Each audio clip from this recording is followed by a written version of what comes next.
परमात्मा ने कहा, इसलिए गीता जी दहन पर 18 के श्लोक नंबर 62 में गीता ज्ञानदाता कहता है, उस परमेश्वर की शरण में जा, उसकी कृपा से तू परम शांति और सनातन परम धाम को प्राप्त होगा, जहां जाने के बाद फिर लौट कर नहीं आती। अपने आत्माओं, हमारा ये पिछला रंग जल्दी से उतरदा नहीं। रामानंद जी तो सारी उम्र खो दी थी, 104 साल का बूढ़ा हो गया था, ये डोलेड होते, और थोड़ी सी अंदर समाधि लग जाती, उस समय न सोच रहा था मैं ऋषि हो गया मैं। रामानंद जी ने कहा कि बच्चा, मैं समाधि लगाता हूं, मेरी बहुत दूर तक समाधि जाती है। परमात्मा बोले, लगा तेरी समाधि। वो तो अभ्यास हो रहा था, 1 सेकंड में लगाई और अंदर चला। कहां पहुंच गया? त्रिकुटी पर पहुंच गया। और परमात्मा साथ साथ वो 5 साल के बालक पहुंच गया त्रिकुटी पे। परमात्मा बोले, इब आगे की जागा, आगे कहां जाओगे? आगे पता नहीं। अब देखो मैं बताता हूं, ये 3 रास्ते, त्रिवेणी शुरू होती है यहां से। ये सीधा रास्ता जाता ब्रह्मरंध्र कहते हैं, और ये लेफ्ट वाला है धर्मराज के दरबार में जागा। जब तेरा समय पूरा होगा, स्वामी जिस त्रिकुटी तक गए वो आप ले जाएंगे, तेरे साथ पार खदाएंगे। वो फिर आपको इस रास्ते ले जाएंगे। इस पे जाके सबसे पहले धर्मराज का वो ऑफिस है, उस कार्यालय में आपका अकाउंट होगा पुण्य और पाप का। फिर आप जिस भी इष्ट के साधक हो, फिर उस इष्ट के पास आपको बाई फोर्स भेज दिया जाएगा। और ये सामने है ब्रह्मरंध्र, इसके खोले बिना मोक्ष नहीं हो सकता। तेरे किसी भी मंत्र से, ओम नमः शिवाय या ओम भागवते वसुदेव, या जो तू जाप करता केवल ओम, इसने खोल कर दिखा दे। जैसे सपने में बात हुआ करे, ऐसा हो रहा है उसकी बात। रामानंद जी ने सारे जंतर मंत्र बोल दिए, सामने का ब्रह्मरंध्र नहीं खुला। तो परमात्मा ने कहा, मैं खोल के दिखाऊं? इसने कहा जी। परमात्मा ने सतनाम का जाप किया, 2 अक्षर के, कि मैं अपना मंत्र जाप करता हूं सतनाम। तो जो ही सतनाम का जाप किया, वो पट दे रास्ता खुल गया और कहने लगे, मेरे साथ साथ। उनके ऊपर जाते हुए फिर बंद हो गया।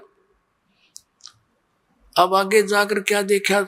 परमात्मा ने बताया कि ये बैठा तेरा ज्योत निरंजन, जिसको तुम निराकार बताते हो, 1 लाख मानव शरीरधारी प्राणियों को इस तपस्या पे भून कर खाता। देख वो बैठा, और इसके सिर पे पैर रख कर चलेंगे ऊपर, उस घर में द्वार पर बैठा है यू काल।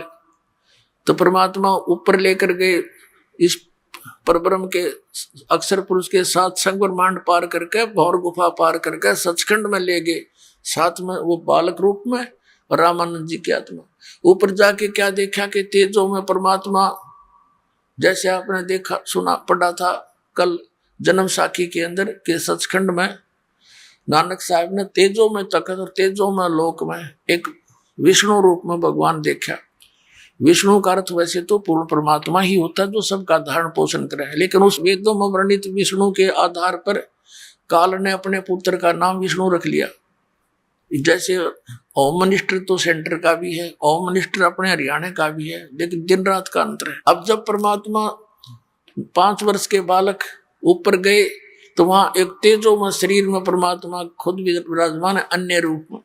उनके एक रोमकूप में करोड़ सूर्य करोड़ चंद्रमा मिला दे, हुआ भी फीकी रोशनी। तो 5 साल के बालक ने चंवर उठाया और उस पर चंवर करने लग गए, उस तेजो में शरीर वाले भगवान। तो रामानंद जी ने सोचा, ये है परमात्मा परम अक्षर ब्रह्म जो तख्त पर बैठा है। और कबीर जी तो यहाँ के कोई नौकरगण होंगे। इतने में क्या हुआ, तेजो में शरीर तो खड़ा हो गया, और वो 5 वर्ष के बालक बैठ के अनंत कोट ब्रह्मांड के सिंहासन पर कूद के, और फिर वो चौर करने लग गया, वो तेजो में शरीर वाला भगवान। रामानंद जी सोचने लगे, ये लीला मेरे समझ में नहीं आई, ये क्या हो रहा है। इतने में वो तेजो में शरीर उस 5 वर्ष के बालक के रूप में समा गया, चौर अपने आप होने लगा। फिर परमात्मा ने कहा कि रामानंद, ए स्वामी सृष्टा में और सृष्टि हमारे तीर, और दास गरीब अदर बसू अवगत सत कबीर। मैं वो परमात्मा हूँ, मैं पूर्ण परमात्मा हूँ। तो फिर रामानंद जी क्या कहने लगे, होय होय। फिर उनको वापस भेज दिया कि जाओ इब अपना जाइए नीचे। रामानंद जी एकदम समाधि वापस आई, और ऐसे फटफड़ी सी ली जैसे सौपन देखा करे। सामने क्या देखा, 5 वर्ष का बालक फिर सामने बैठा। चरणों में पड़ गया। 104 साल का ब्राह्मण विद्वान बना फिर था। ओए होए तहा वहां चित चक्रित भया, देखा फजल दरबारे। गरीबदास साहब जी कह रहे हैं वहां जाकर मन चक्रित हो गया जब देखा फजल दरबार। फजल माने उस न्याकारी भगवान का दरबार देखा। तहा वहां चित चक्रित भया, भाई देख फजल दरबारे। गरीबदास सिजदा किया, हम पाए दीदारे। तुम स्वामी मैं बाल बुद्धि, ब्रह्म कर्म किए नासे। गरीबदास निज ब्रह्म, तुम मेरा हो गया दृढ़ विश्वासे। कहते मैं तो बालक बुद्धि, तुम स्वामी। रामानंद जी कहते 5 वर्ष के बालक को 104 वर्ष के वो विद्वान पुरुष मैं ऋषि पाक रहा था, सच्चाई से परिचित होकर कहने लगा तुम स्वामी मैं बाल बुद्धि। मेरा तो बालक जैसा ज्ञान था मालिक, तेरे ज्ञान का अगर सच्चाई से मैं परिचित हुआ। तुम स्वामी मैं बाल बुद्धि, ब्रह्म कर्म किया नासे। गरीबदास निज ब्रह्म, तुम मेरा हो गया दृढ़ विश्वासे। रामानंद जी कहते हैं वो निज ब्रह्म, वो तत्व ब्रह्म आप ही हो, मेरा तो पक्का विश्वास हो गया। दो ठोड़ है एक तू, भया एक से दो। गरीबदास हम कारण तुम आए हो मगजो। कहते दो उठौड़ तू ही है दाता, ऊपर भी रियामी पृथ्वी पर भी वहां पर भी तू ही है। दो उठौड़ है एक तू, और भया एक से दो। गरीबदास हम कारण आए हो मगजो। बोलो सतगुरुदेव की जय हो।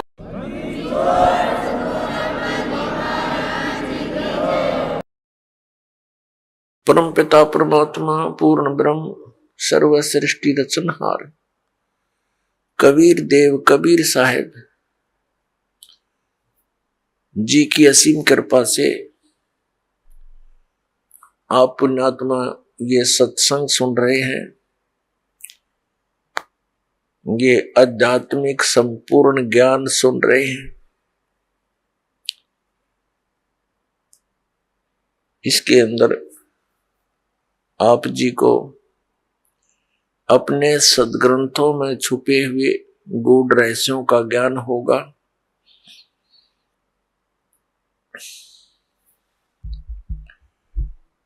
और सत्संग में आने से प्राणी को पता चलता है कि मनुष्य जीवन का क्या उद्देश्य है। सत्संग के अंदर बहुत ही पुण्यकर्मी प्राणी ही आया करते हैं।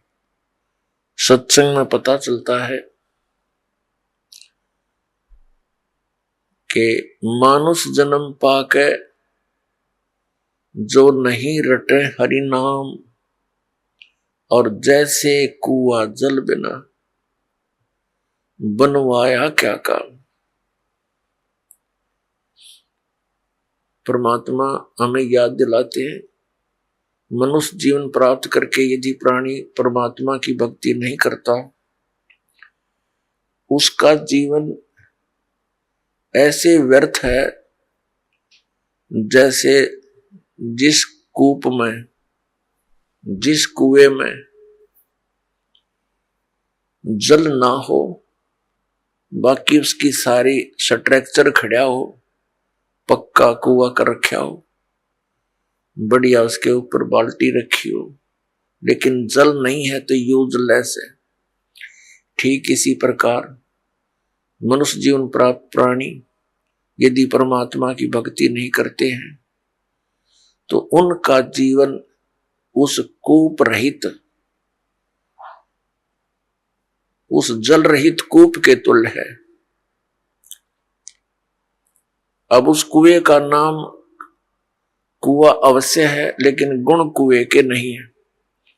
ठीक इसी प्रकार जो मनुष्य शरीरधारी प्राणी परमात्मा की भक्ति नहीं करता, उसका नाम मनुष्य अवश्य है, लेकिन गुण मनुष्य के नहीं है।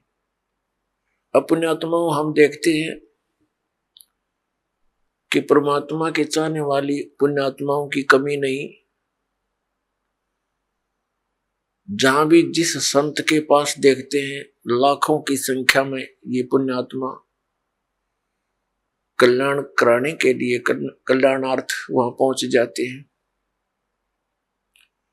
और जो भी वो गुरुदेव साधना बताते हैं, क्रियाएं बताते हैं, वो श्रद्धालु पूर्ण श्रद्धा के साथ करते हैं।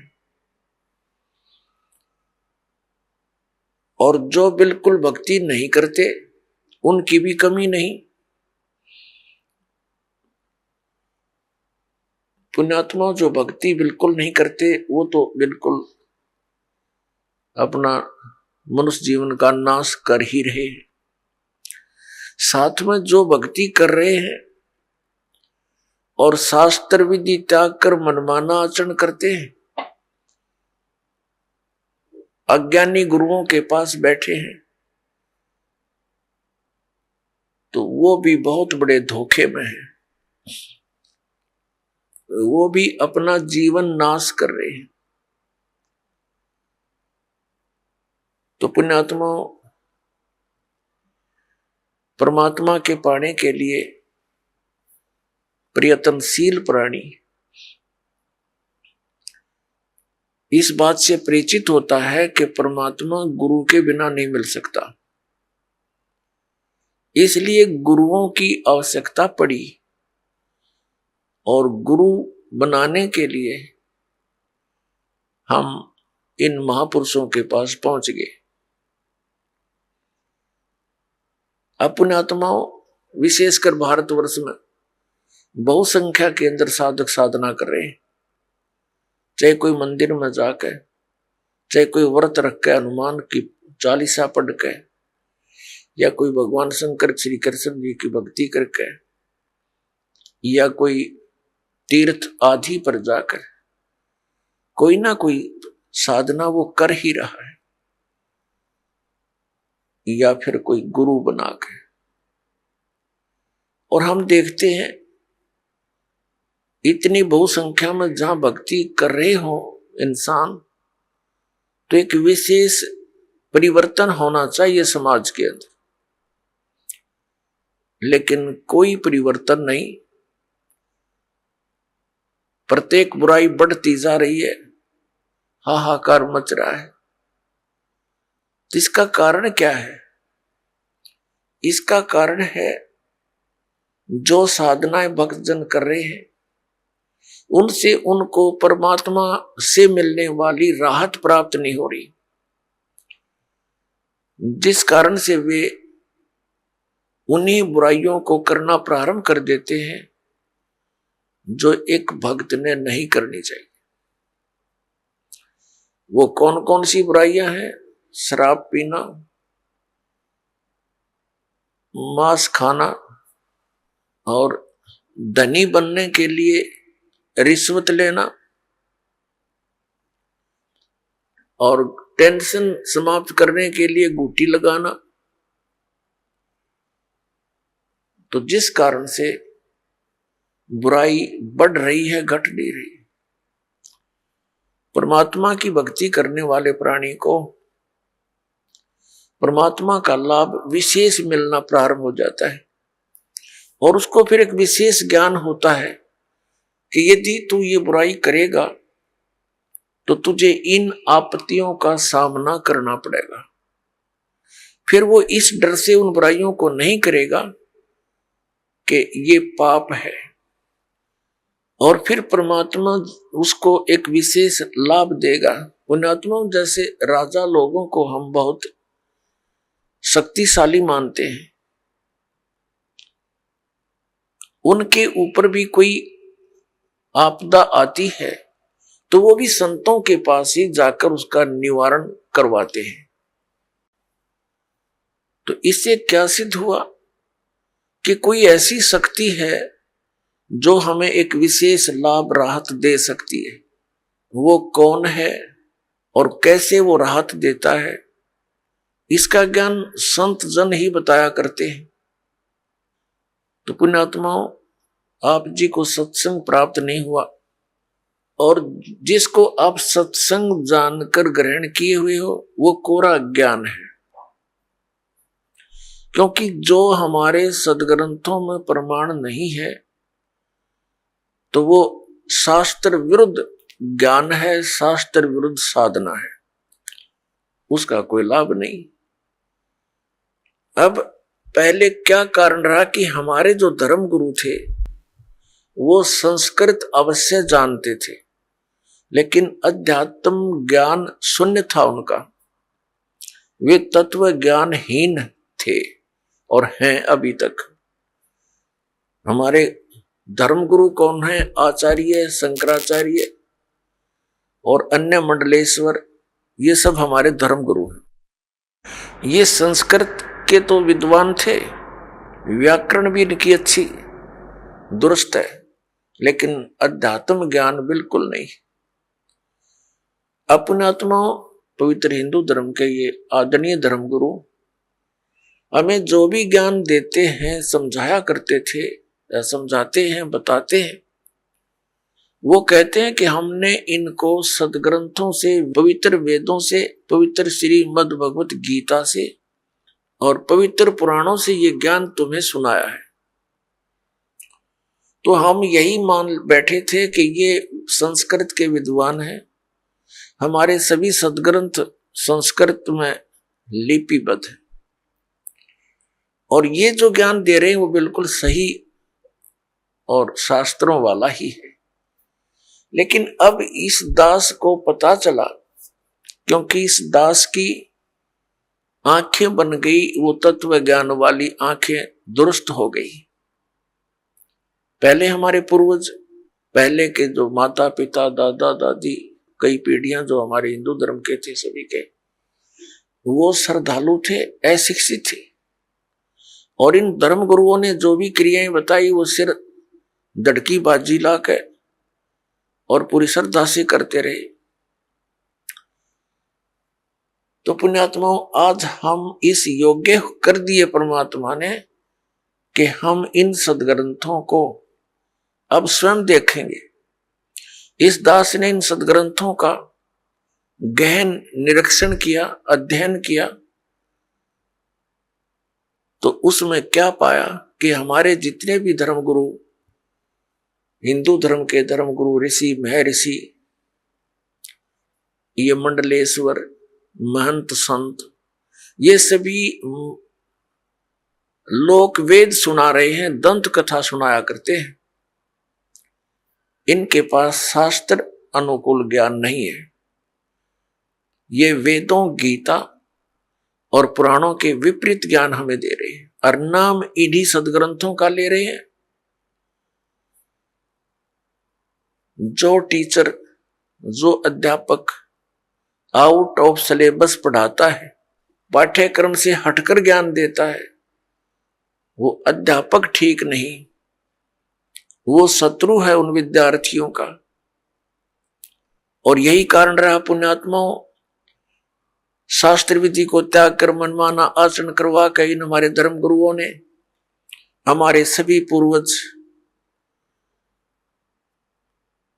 भूत बनवा दिए, 84 लाख योनियों में डलवा दिए, और फिर उनके लिए यत्न बताते हैं, श्राद्ध निकाल दो, पिंड भरवा दो, ये क्रियाएं कर दो, जो कि गीता जी के विरुद्ध है।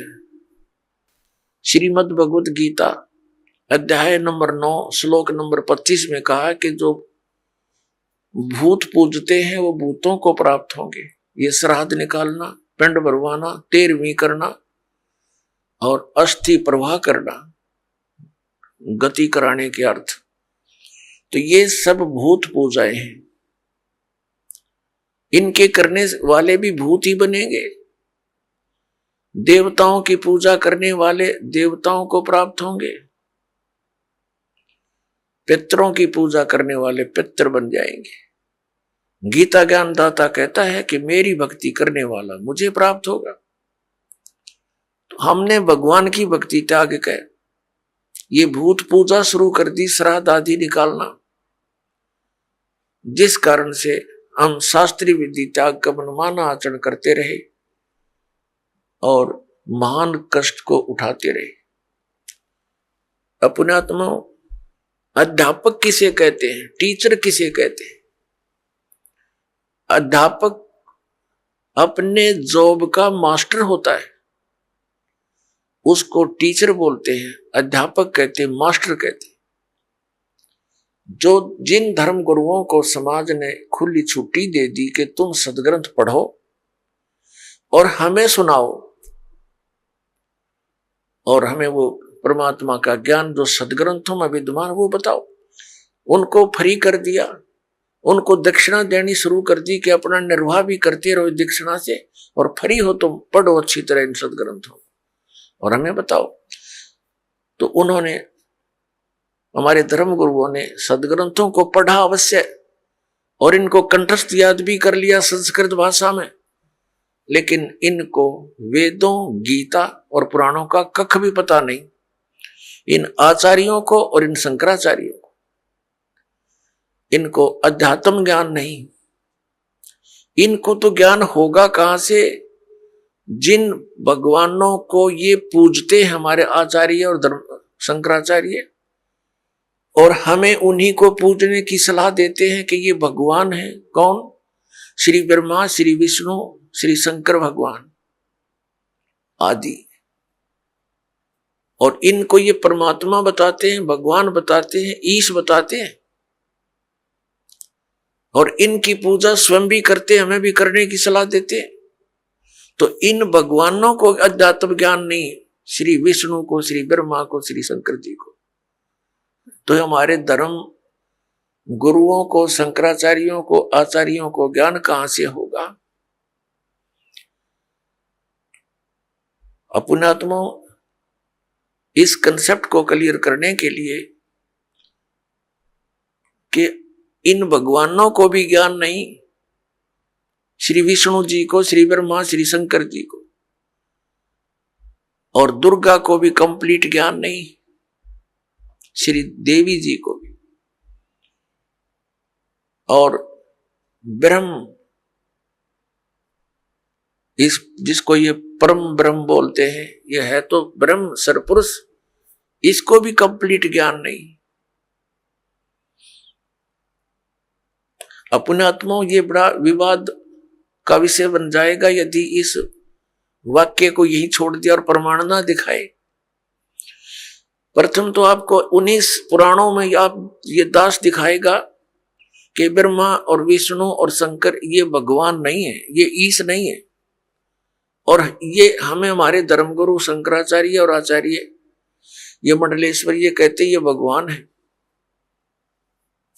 तो इन्होंने हमारे साथ कितना धोखा किया है। प्रथम तो ये दिखाते हैं कि श्री विष्णु, श्री ब्रह्मा और श्री शंकर जी को, और सतयुग से लेकर आज तक के इन गुरुओं ब्राह्मणों को, ये शंकराचार्य और आचार्य सारे ब्राह्मण ही है। ब्राह्मण पुण्यात्माओं को जाति सूचक नहीं है।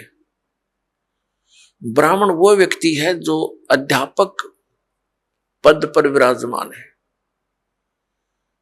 जो उस कर्म को कर रहा है। जैसे 4 वर्ण बनाए, ब्राह्मण, वैश्य, अक्षत्रिय और शूद्र। अपने आत्माओं, जैसे आज कोई ब्राह्मण का लड़का और मिलिट्री में वो भर्ती है फौज में, तो वो ब्राह्मण वर्ण में अवश्य है, लेकिन वो ब्राह्मण कर्म नहीं, वो तो क्षत्रिय है। ऐसे ही कोई वैश्य का लड़का मिलिट्री में भर्ती है तो वर्ण वैश्य अवश्य है उसका, लेकिन कर्म वैश्य नहीं है। इसी प्रकार अन्य समझे, कोई शूद्र का लड़का और मिलिट्री में भर्ती है तो वो अक्षत्रिय है, शूद्र वर्ण में अवश्य जन्मा है। तो कर्म से ही ये क्रियाएं और ये जाति बनी है। तो जो धर्म गुरु हैं वही ब्राह्मण कहलाते हैं, चाहे वो किसी मजहब जाति का हो। मेरे पूज्य गुरुदेव जी ब्राह्मण वर्ण में जन्मे थे, लेकिन वो अपने आप को ब्राह्मण नहीं कहते थे। हरियाणा के अंदर जिला भिवानी और चरखी दादरी के पास एक बड़ा पैतावास गांव है, वहां से ब्राह्मण वर्ण में जन्मे थे। और हमारे दादा गुरुजी से उनकी भेंट होगी, वो उनसे प्रेरणा पाकर घर त्याग कर चले गए। और वो अपने आप को संत कहते थे, ब्राह्मण नहीं। और मेरे दादा गुरुजी जाट थे, गांव छावला के दिल्ली में। और वो जाट होते हुए ब्राह्मण कहलाए, पंडित कहलाए, क्योंकि वो काशी विद्यापीठ से पढ़कर 4 विषय के आचार्य बन गए थे। गांव गोपालपुर, खरखोदा के पास, जिला सोनीपत में एक छोटा सा गांव है गोपालपुर। उसके अंदर आश्रम बना हुआ हमारे दादा गुरु जी का। उस पर लिखा है पंडित चिदानंद जी आश्रम। जाट होते हुए पंडित जी कहलागे, वो गुरु थे, ब्राह्मण बन गए। ब्राह्मण कर्म था उनका। तो पुण्यात्माओं, ये जो ब्राह्मण वर्ण वर्ग में है, ऋषि महर्षि, ये ब्राह्मण कर्म करने वालों पर ही समझो अप्लीकेबल है। दास के ये जो ज्ञान है, वचन है, अन्य पर नहीं। तो अब सबसे पहले आपको दिखाते हैं कितना ज्ञान था ब्रह्मा विष्णु महेश को, और कितना ज्ञान था इस सतयुग के ब्राह्मण, सतयुग से लेकर आज तक के ब्राह्मण गुरुओं को। आपके रूबरू कराते उन्हीं पवित्र सदग्रंथों में। पुण्यात्माओं, परमात्मा का पाना बहुत ही आसान है, मोक्ष भी बहुत ही सिंपल है, क्योंकि यह साधना बहुत सीधी सादी है। हमें ज्ञान ना होने से हमारे कोई इन्होंने गलत मार्गदर्शन कर दिया, जिस कारण से हम परमात्मा नहीं प्राप्त कर सके, मोक्ष प्राप्ति नहीं हुई। सबसे पहले आप जी को श्रीमद् देवी भागवत से ये प्रमाणित किया जाएगा कि श्री विष्णु जी को, श्री ब्रह्मा जी को, व्यास जी को, नारद जी को ये कितना ज्ञान था, ये देखना। श्रीमद् देवी भागवत, सचित्र मोटा टाइप, केवल हिंदी, गीता प्रेस गोरखपुर से प्रकाशित है। श्रीमद् देवी भागवत,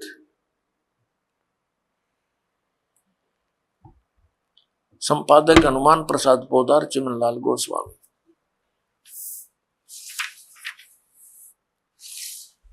प्रकाशक एवं मुद्रक हैं गीता प्रेस गोरखपुर, गोविंद भवन कार्यालय कोलकाता का संस्थान। ये इनके फैक्स और फोन नंबर।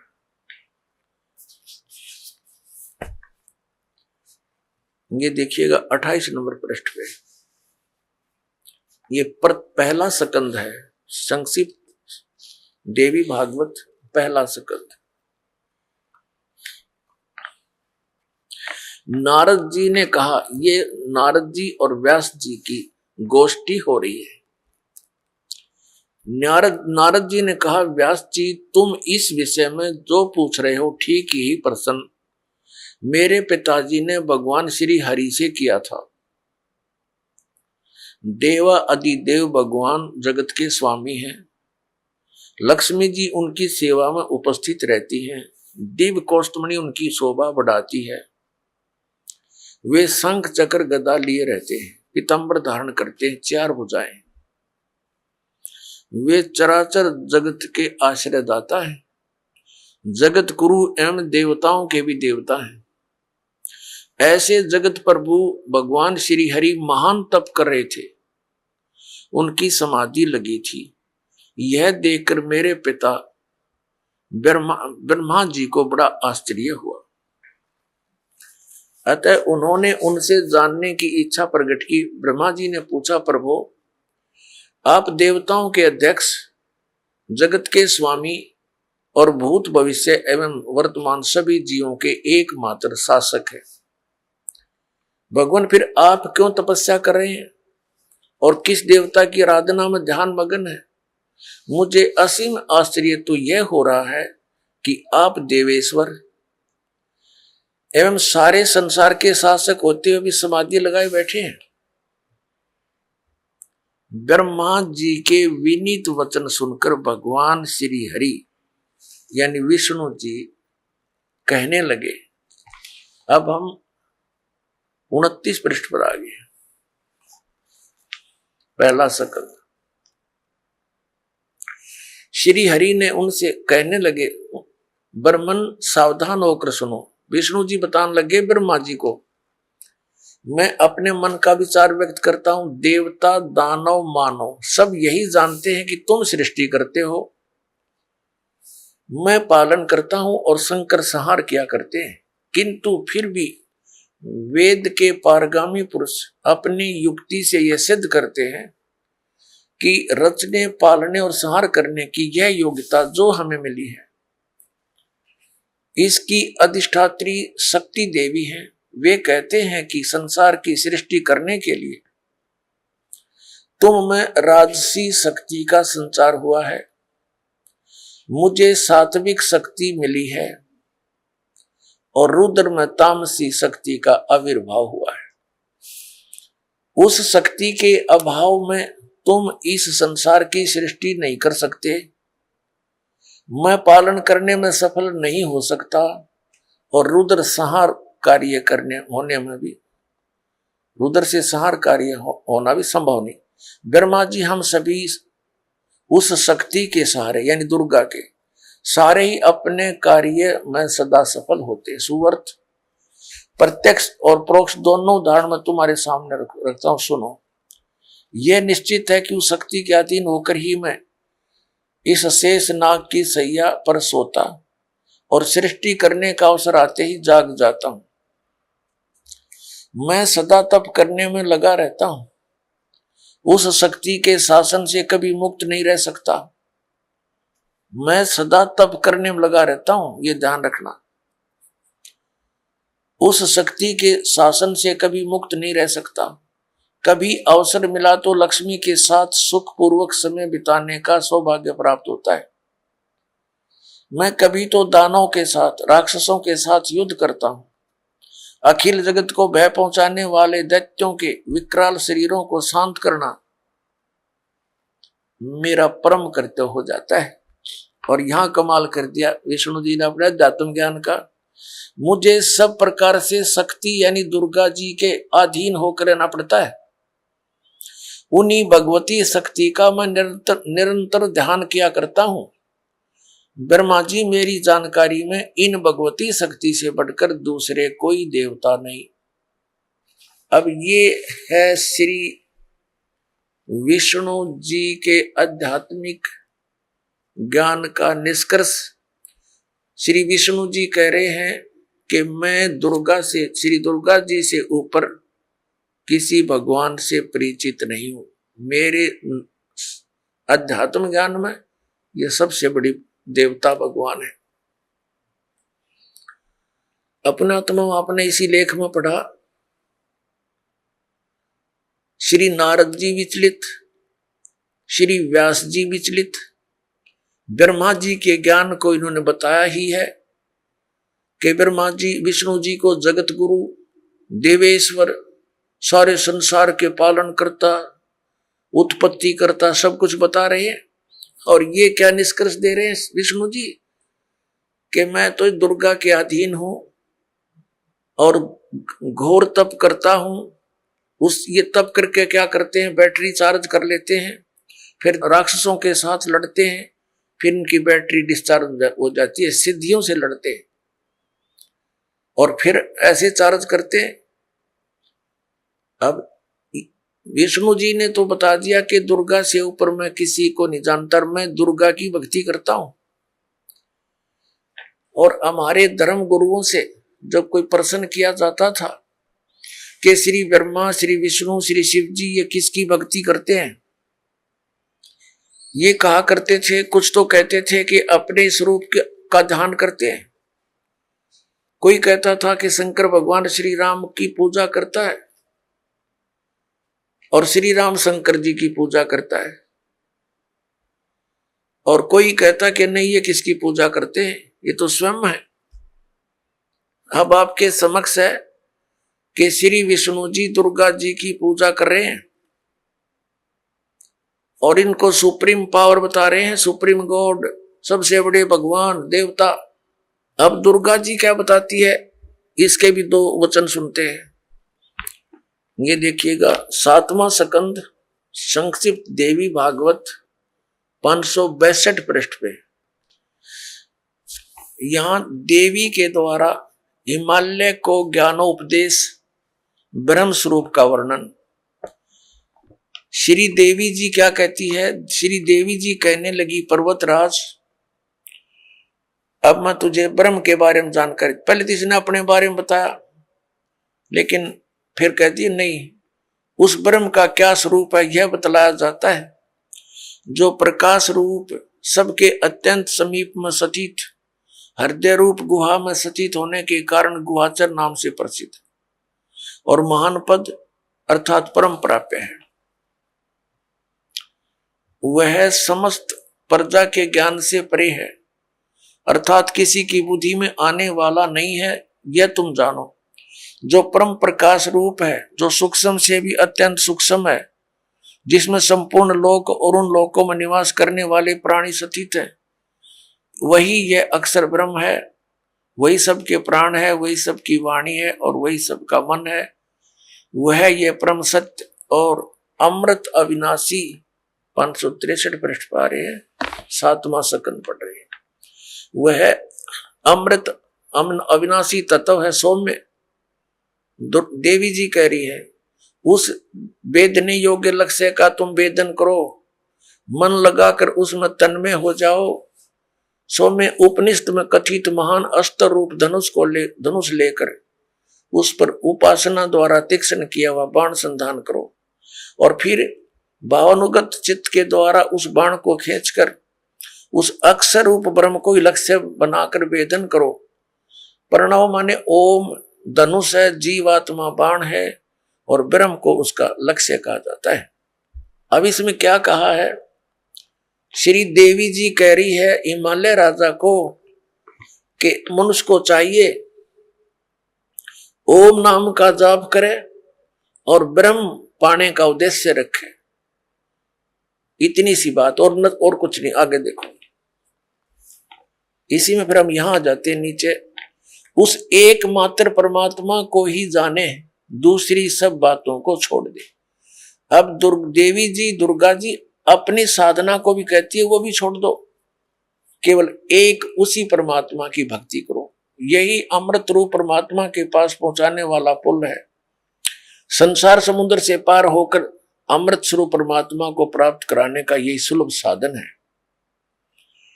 यह कहा कि इस आत्मा का ओम के जप के साथ ध्यान करो, इससे अज्ञान में अंधकार से सर्वथा परे और संसार समुद्र से पार जो ब्रह्म है उसको पा जाओगे, तुम्हारा कल्याण। वो कहां रहता है? हम 563 पढ़ रहे हैं। वह यह सब का आत्मा ब्रह्म, ब्रह्मलोक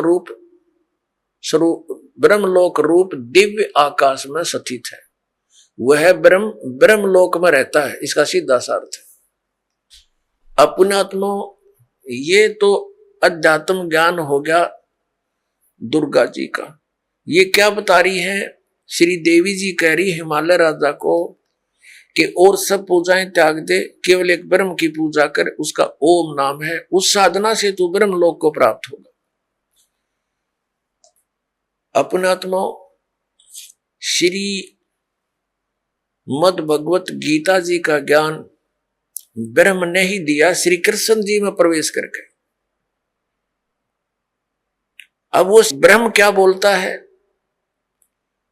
श्रीमद् भगवत गीता अध्याय नंबर 8 के श्लोक नंबर 13 में कहता है कि ओम इति एकाक्षरम। ये देखिएगा, आपको इन सदग्रंथों से रूबरू करेंगे तभी आपको विश्वास होगा इस दास की बातों पर। यह है श्रीमद् भगवत गीता, जयदयाल गोविंद का इसके अनुवादक हैं, गीता प्रेस गोरखपुर से प्रकाशित। अध्याय नंबर 8 के श्लोक नंबर आपको 13 दिखाते हैं। अध्याय नंबर 8 श्रीमद् भगवत गीता, और यहां देखो 13वां श्लोक। ये 13वां श्लोक है। ओम इति एकाक्षरम ब्रह्म व्यवहारन मां मनुसमरण, ये प्रयाति तजंदेहम स याति परमाम गतिम। अब गीता ज्ञान दाता ब्रह्म है, ये कहता है कि माम ब्रह्म, मुझ ब्रह्म का ओम इति एकाक्षरम, ये ओम यह एक अक्षर है। व्यवहारन अनुसमरण, उच्चारण करके सुमन करता हुआ, ये प्रयाति तजंती, हम जो शरीर छोड़कर जाता है, सयाति परमाम गति, वो परम गति को प्राप्त होता है, जो ओम से मिलने वाली परम गति है। वो क्या है? वो श्री देवी जी ने स्पष्ट कर दिया कि ब्रह्मलोक प्राप्ति होगी। गीता जी अध्याय नंबर 8 के श्लोक नंबर 16 में स्पष्ट किया है कि ब्रह्मलोक पर्यंत ये सभी लोग पुनरावर्ती में हैं, यानी वहां गए हुए प्राणी भी लौटकर संसार में आते हैं, जन्म मृत्यु समाप्त नहीं होती। ये देखिए अध्याय नंबर 8 ही पढ़ रहे हैं हम श्रीमद् भगवत गीता का, और ये 16 नंबर है। हे अर्जुन, ब्रह्मलोक पर्यंत सब लोग पुनरावर्ती में हैं। अब पुनरावर्ती का इन्होंने यहां पर विश्लेषण किया सटार से, अर्थात जिनको प्राप्त होकर पीछे संसार में आना पड़े, ऐसे पुनरावर्ती इसको कहते हैं। अपने आत्मा, अब ये ब्रह्म क्या बताता है? गीता अध्याय नंबर 4 के श्लोक नंबर 5 से 9 तक ये क्या कहता है कि अर्जुन, तेरे और मेरे बहुत जन्म हो चुके हैं, तू नहीं जानता, मैं जानता। श्रीमद् भगवत गीता अध्याय नंबर 2 के श्लोक नंबर 12 में भी ये यही स्पष्ट करता है कि अर्जुन, तू और मैं और ये राजा लोग पहले भी जन्मे थे, आगे भी जन्म होगा, ये ना सोच कि हम वर्तमान में ही हैं। और गीता जी अध्याय नंबर 10 के श्लोक नंबर 2 में ये खुद कहता है कि मेरी उत्पत्ति को ये देवता लोग, ऋषि लोग ये नहीं जानते, क्योंकि ये मुझसे उत्पन्न हुए हैं। अब ये ब्रह्म जो है, इसको सरपुरुष भी कहते हैं, और कबीर परमेश्वर जी ने इसको काल भगवान कहा है। और इसने खुद गीता जी अध्याय नंबर 11 के श्लोक नंबर 32 में स्वीकारा है कि मैं काल हूं अर्जुन, और अब प्रवृत्त हुआ हूं। तो ये काल जो है, ये गीता जी का ज्ञान दे रहा श्री कृष्ण जी में प्रवेश करके। श्री कृष्ण जी को तो पता ही नहीं मैंने गीता में बोला क्या था। पुण्यात्मा, इस दास के वचन आपको सारे उठ पटांग से लगेंगे एक बार तो, लेकिन धैर्य से सुनते रहना, प्रमाण देखोगे गदगद हो जाओगे, दांतों तो उंगली दबाओगे कि बैठा बैठा दिया हमारे आचार्य और शंकराचार्यों ने सारा गलत ज्ञान सुना के। कख भी नहीं पता इन आचार्यों शंकराचार्यों, हमारे हिंदू धर्म के गुरुओं को आज तक, ऋषियों को सतयुग से लेकर आज तक इनको कख भी पता नहीं वेदों और गीता का। अब आपको दिखाते हैं श्रीमद् भगवत गीता, इसके अध्याय नंबर 2 का, अध्याय नंबर 2 श्रीमद् भगवत गीता श्लोक नंबर 12। न तो ऐसा ही है कि मैं किसी काल में नहीं था, अथवा तू नहीं था, अथवा ये राजा लोग नहीं थे,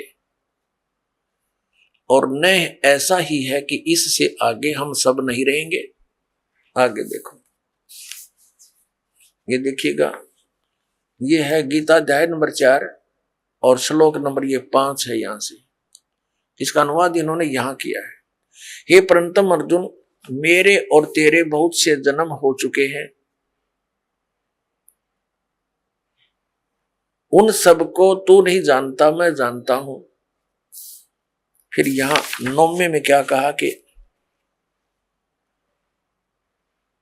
ये 9वां श्लोक है 4थे अध्याय का, हे अर्जुन, मेरे जन्म और कर्म दिव्य अर्थात अलौकिक है। अब यहां क्या बताया है? अध्याय नंबर 2 के श्लोक नंबर 17 में कहा कि अर्जुन, नाश रही तो उसको जान जिससे संपूर्ण जगत व्याप्त है, इस अविनाशी का विनाश करने में कोई भी समर्थ नहीं है। यानी गीता ज्ञान दाता से अन्य है कोई जो वास्तव में अविनाशी है। गीता जी अध्याय नंबर 15 के श्लोक नंबर 1 से 4 और 16-17 में इन 3 प्रभुओं की जानकारी, 3 पुरुषों की।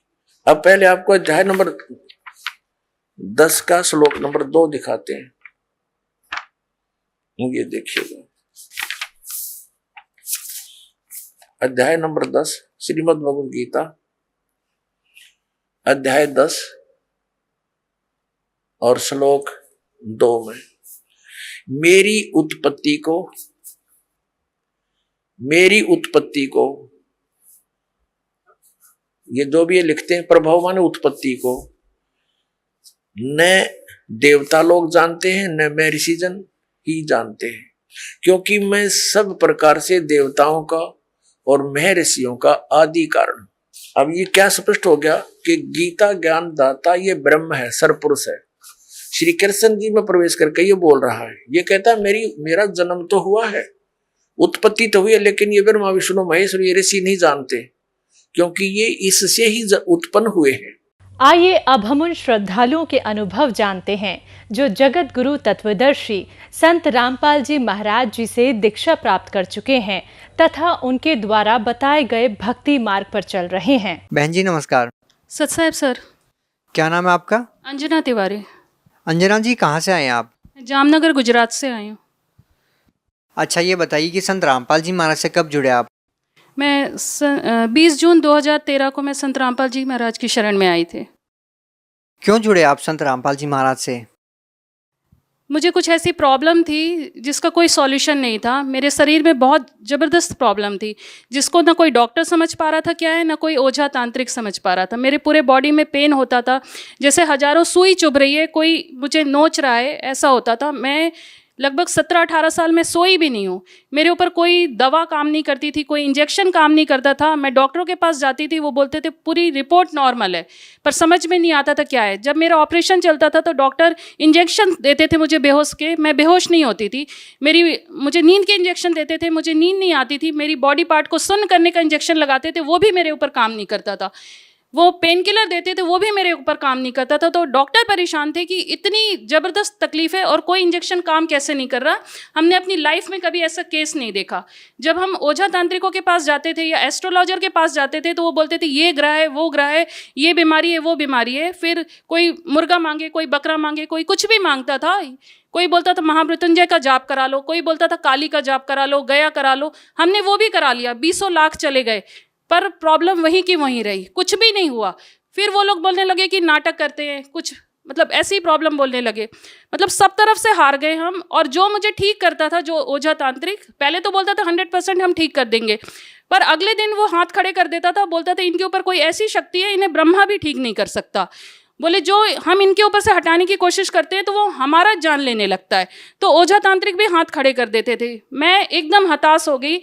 सुसाइड के अलावा मुझे कोई रास्ता नज़र नहीं आता था, पर मेरा बच्चा छोटा था। मैं सिर्फ रोती रहती, यही पूछती थी कि अगर परमात्मा कहीं हैं तो वो हैं कहाँ। इस कलयुग में तो परमात्मा आएंगे नहीं। जिसने जो बोला वो पूजा की। कोई बोलता था दुर्गा जी को मानो, कोई बोलता था हनुमान जी का। जिसने जो बोला उनको मानना चालू किया, पर कहीं से कोई रास्ता नहीं नजर आ रहा था। ये बीमारियां कैसे ठीक हुई? मैं संत रामपाल जी महाराज की शरण में जब आई, मुझे किसी ने पुस्तक भी नहीं दी, कुछ भी नहीं। सिर्फ मैंने आत्मा से पुकारा, परमात्मा कहाँ। टीवी पे गुरुजी का उस समय आ रहा था। अच्छा आप एक बात बताइए, आपने बोला कि आप जिस भी संत के पास जाते थे तो नाटक करते थे, कोई ठीक नहीं करता था। लेकिन यदि देखा जाए बहन जी, तो आज आप ये कह रहे हैं कि एक ऐसे संत ने आपको ठीक कर दिया, तो लोगों को ये नाटक ज़्यादा लगेगा। आप इस बारे में क्या कहना चाहेंगे?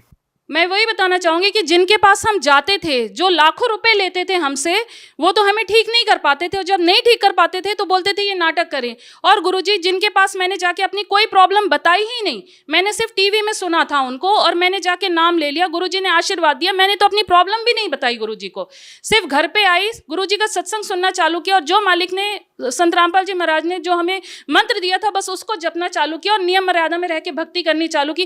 धीरे धीरे करके अपनी प्रॉब्लम साथ में, मतलब थोड़ी थोड़ी करके वो धीरे धीरे करके कम होती चली गई। जब कम होती चली गई तो हमारे अंदर विश्वास आया कि सच्चाई यहीं पर है और परमात्मा यहीं है। लेकिन लोगों को ये विश्वास कैसे होगा कि एक संत है, वो आपकी परेशानियों को कैसे ठीक करेंगे? क्या लोगों को ये नाटक नहीं लगेगा? आपके पास क्या प्रमाण है कि आप संत रामपाल जी महाराज जी से नाम लेने के बाद आपकी सारी बीमारियां ठीक हुई है, या आपको बीमारियां थी भी या नहीं थी? लोगों को कैसे विश्वास होगा इन बातों पे?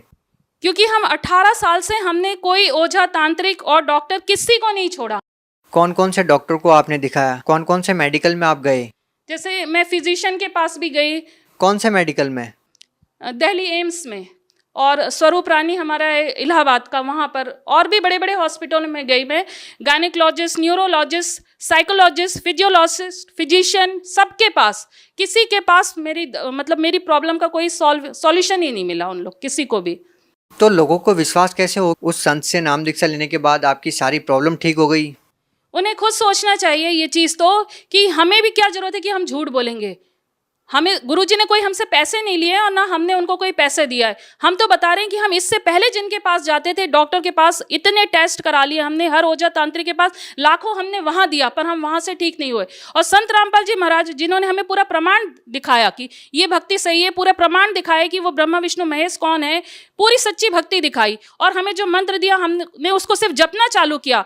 हमसे उन्होंने कुछ नहीं कहा, सिर्फ हमने उस मंत्र को जपना चालू किया और हमारी प्रॉब्लम अपने आप सॉल्व होती थी। तो एक बार ये पूरी मतलब जो हमारे जगत के भाई बहन हैं, मेरे ऊपर विश्वास ना करे, एक बार वो मंत्र लेकर जपना तो चालू करे। जब वो इतने लोगों को वो ट्राई कर रहे हैं, तो एक बार संत रामपाल जी महाराज की शरण में आके उन्हें भी ट्राई करें। वो जब वो ट्राई करेंगे तभी पता चलेगा। हमें भी कोई चीज़ को हम पहले ट्राई करते हैं। नहीं, आप इतना जोर क्यों लगा रहे हैं? आप क्यों कह रहे हैं कि संत रामपाल जी महाराज से नाम दीक्षा लो? आपका इंटरव्यू देने का क्या मकसद है?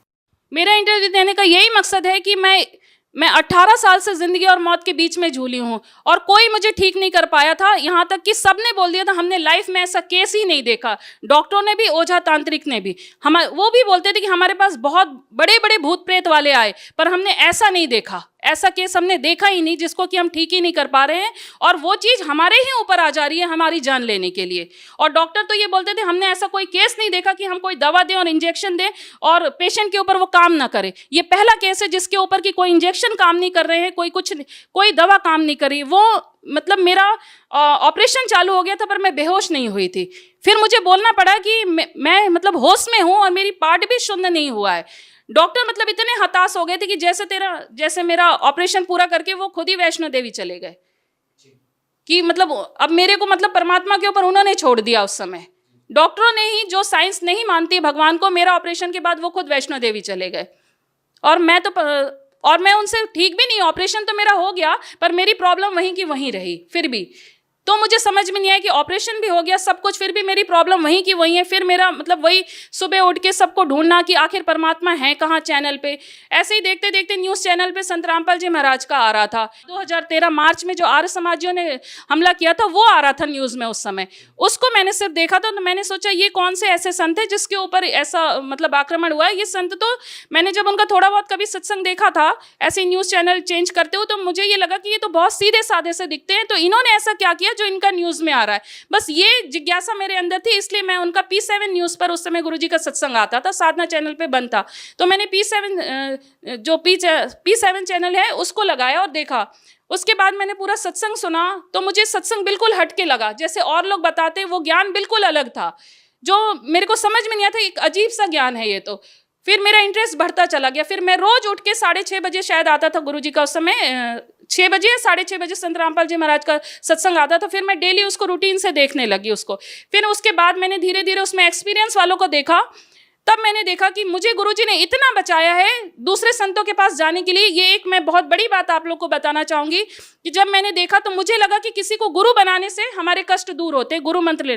तो मैंने सोचा कि मैं ज़्यादा दूर क्यों जाऊँ, आशाराम के पास चले जाती हूँ, ये तो यहीं पर अहमदाबाद में है।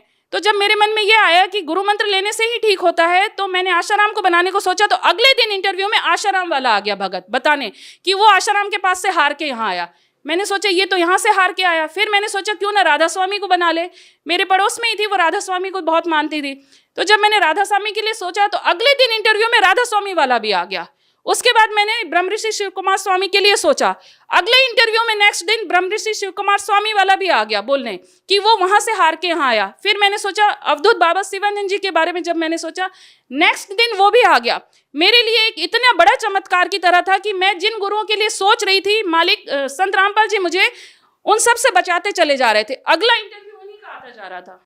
ऐसा भी तो हो सकता है कि संत रामपाल जी महाराज अपने अनुयायियों को पैसे देकर के या किसी तरह का प्रलोभन देकर के दूसरे संतों के बारे में एक कुप्रचार कर रहे हों, दूसरे संतों की निंदा कर रहे हों। ऐसा भी तो हो सकता है। जी नहीं, संत रामपाल जी महाराज न कोई पैसा देते हैं और न किसी संतों की निंदा करते हैं और न उनके भगत किसी संतों की निंदा करते। ये बहुत बड़ी गलत धारणा है जगत के अंदर। न उनके भगत निंदा करते हैं न संत रामपाल जी महाराज निंदा करते हैं। वो सच्चाई दिखाते हैं और उनके भगत भी जो जगत वालों के पीछे सिर्फ हमारे गुरु जी संत रामपाल जी महाराज जी की सच्चाई जो वो दिखा रहे हैं उसका प्रमाण लेकर ही घूम रहे हैं, वो भी निंदा नहीं कर रहे हैं। ये जगत सोचता है निंदा कर रहे हैं, पर वो भी निंदा नहीं कर रहे हैं। उनके भगत भी बहुत भलाई का काम कर रहे हैं। संत रामपाल जी महाराज जो सच्चा ज्ञान दे रहे हैं उसी को वो पूरे जगत में दिखा रहे हैं कि ये सच्चा ज्ञान है, आप इसको यानी देखिए और संत रामपाल जी महाराज की शरण में आइए। आप लोग यानी झूठे गुरुओं के चक्कर में पड़े हुए। ये तो रही शारीरिक लाभ की बात।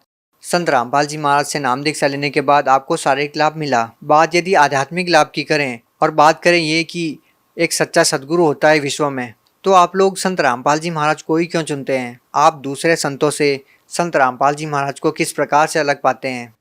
क्योंकि दूसरे संतों ने हमें मतलब ये आध्यात्मिक ज्ञान दे ही नहीं पाए। वो सृष्टि रचना भी नहीं बता पाए, वो ब्रह्मा विष्णु महेश के माता पिता भी नहीं बता पाए, दुर्गा जी के पति कौन है, उन्होंने हमें कोई ज्ञान दिया ही नहीं ऐसा जिससे कि हम विश्वास करें। और संत रामपाल जी महाराज पूरा मतलब पूरी एक एक टॉपिक पूरा दिखाते हुए हमको पूरा ज्ञान करा रहे, और वो भी पूरे शास्त्र खोल के हमें, वेद कुरान बाइबल गुरु ग्रंथ साहिब पूरे खोल के हमें दिखा रहे हैं सच्चाई। बाकी कोई गुरु ये नहीं करते हैं। बिल्कुल सही बात है आपकी। और लाखों धर्मगुरु हैं, लोगों को ये डिसाइड करना मुश्किल हो गया है कि कौन सही है और कौन गलत। प्रैक्टिकल करके लोगों को पता चल रहा है कि कौन सही है और कौन गलत। जैसा कि आपने प्रैक्टिकल किया और पाया कि आपको जो शारीरिक परेशानियां थी वो संत रामपाल जी महाराज से नाम दीक्षा लेने के बाद ठीक हो गई। इसी प्रकार से संत रामपाल जी महाराज से लाखों लोग जुड़ रहे हैं और संत रामपाल जी महाराज के जो फॉलोअर्स हैं वो बढ़ते जा रहे हैं। यदि आपसे बात करें अन्य अनुभवों के बारे में, तो आपको संत रामपाल जी महाराज से नाम दीक्षा लेने के बाद और क्या क्या लाभ हुए हैं? और लाभ जैसे ये हुए हैं कि पहले मेरे हस्बैंड हाई पोस्ट पे हैं, डीजीएम की पोस्ट पे, लाखों की तनख्वाह उनकी है, पर मैं जो तकलीफ झेल रही थी उसमें हमारे घर में 1 रुपए भी नहीं होते थे, क्योंकि जितनी तनख्वाह थी उसका डबल हमारा हर महीने ओझा तांत्रिकों के पीछे जाता था। और जब से मैं संत रामपाल जी महाराज की शरण में आई हूँ, मेरा 1 रुपया नहीं गया। आज 4 साल हो रहे हैं लगभग, मैंने कोई दवा भी नहीं खाई है, कोई भी नहीं। इवन मुझे सर्दी खांसी और बुखार भी नहीं होता है। अच्छा, आप ये बताइए कि एक संत ने शिष्यों को इतने सारे लाभ कैसे दे रहा है? लोगों को इतने सारे लाभ कैसे हो रहे हैं? जिसको देखो किसी का नशा छूट जाता है, किसी को आर्थिक लाभ हो रहा है, किसी को शारीरिक लाभ हो रहा है। संत रामपाल जी महाराज ऐसी कौन सी दवाई देते हैं कि लाखों लोग उनसे जुड़ रहे हैं और लाखों लोगों को लाभ भी हो रहा है? संत रामपाल जी कोई दवाई नहीं देते हैं, वो तो गुरुजी जो मंत्र दे रहे हैं, जैसे हम जिसको ढूंढते चले आ रहे हैं कि अगर हमसे कोई गलती हुई है, कोई पाप हुआ है, जैसे हमारा बच्चा कोई गलती करता है हम उसे माफ करते हैं, तो हमसे अगर कोई पाप हुआ तो वो परमात्मा के पास भी जरूर हमारे पाप कर्मों को काटने का मंत्र होगा। गुरुजी वही मंत्र हमें देते हैं जिससे हमारे सारे वो गलत जो काम है, विकार, वो दूर होते हैं, हमारे पाप भी कटते हैं। अच्छा, आप बात कर रहे हैं कि नामदान की। संत रामपाल जी महाराज से नाम दीक्षा कैसे ले रहे लोग? आज संत रामपाल जी महाराज ने हर डिस्ट्रिक्ट में नामदान केंद्र खुलवा दिया है। संत रामपाल जी महाराज की का ये जो ज्ञान समझता है, उसके बाद वो अपने नामदान सेंटर पे अपने डिस्ट्रिक्ट में पता करके वहां जाके नाम उपदेश ले सकता है। संत रामपाल जी महाराज के बारे में आप क्या संदेश देना चाहेंगी? मैं सभी अपने जगत के भाई बहनों से यही बोलना चाहूंगी कि जैसे आप हर चीज ट्राई करते हो, एक बार आप संत रामपाल जी महाराज को भी ट्राई करके देखिए। उनकी पुस्तक ज्ञान गंगा पढ़िए, उसमें यानी सच्चाई देखिए। आप जो अपने जो भी पूजा पाठ करते हो, देवी देवताओं को मानते हो, आप एक बार सिर्फ शास्त्रों में लिखा है कि कलयुग केवल नाम आधारा, सुमर सुमर नर उतरे पारा। तो जब हमारे शास्त्रों में ही लिखा है कि कलयुग में भक्ति इतनी आसान होगी कि नाम सुमरण से इंसान पार हो जाएगा, तो फिर ये लाखों मंदिर क्यों बने हुए हैं? यहाँ क्यों लोग जा रहे हैं? क्यों लोग बद्रीनाथ केदारनाथ जा रहे हैं जब हमारे शास्त्रों में ही प्रमाण है? जब हमारे शास्त्रों में ही प्रमाण है, ये पंडित ही हमें बोलते हैं कि बहुत खुशनसीब है वो जिन्हें मनुष्य जन्म मिलता है, मनुष्य जन्म के लिए तो देवी देवता भी तरसते हैं। तो यहाँ पर ही आप अपना कॉमन सेंस यूज कर लीजिए कि जो देवी देवता भी मनुष्य जन्म पाने के लिए तरसते हैं, तो उन देवी देवताओं की पूजा करके हम कहाँ जाएंगे? हम सिर्फ ये कह रहे हैं कि हमारे धर्म ग्रंथों में जैसी पूजा पाठ लिखी है, बस हमें उसी तरीके से करनी है। और संत रामपाल जी महाराज भी हमारे जो धर्म ग्रंथों में लिखा है उसी के अनुसार हमें भक्ति करा रहे हैं। बहुत बहुत धन्यवाद। ओके, सत साहब।